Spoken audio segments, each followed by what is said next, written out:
او بل دا مهم مسله اکثر خلک یې پوښتي چې سړی څلور رکعات لمونځ کوي اوله ناسته تشهد د ده نه پاتې شي خامخا انسان سوچ فکر یوې خوا بلې خوا ته د څلور رکعاتو سنتو یا فرض نیت یې کړي پر دوو رکعاتو باندې کښېننې اوله ناسته ځینې پاتې شي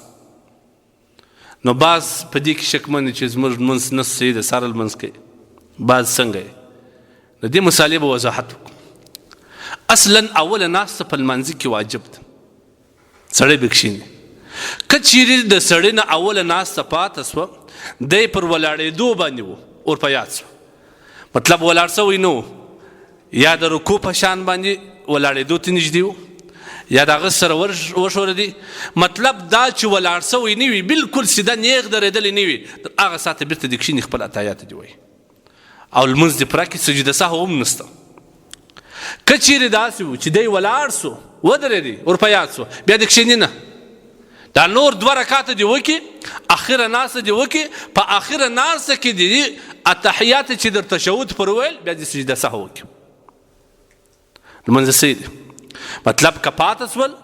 اخر کې سجده سهو وکړه لمونځ صحیح دی او که سړی ودرېدی بیا ورپه یاد سو بېرته کښېنستی اتحیات یې وویل بیا ولاړ سو درېیم رکعت و څلورم رکعت یې پوره کړل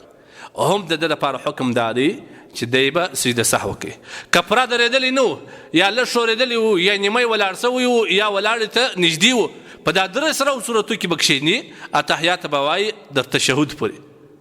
بیا به ولاړېږي نور دوه رکعته به کوي اخر کې سجده سهو هم نشته او که ولاړ سو پوره ودرېدی بیا کښېنسي هم به تشهد وروسته په اخره ناسته کې در تشهد وروسته به سجده سهو کوي او که نه وکړه هم اخر کې به سجده سهو کوي لمونځ صحیح دی په دې کې څه مشکل نشته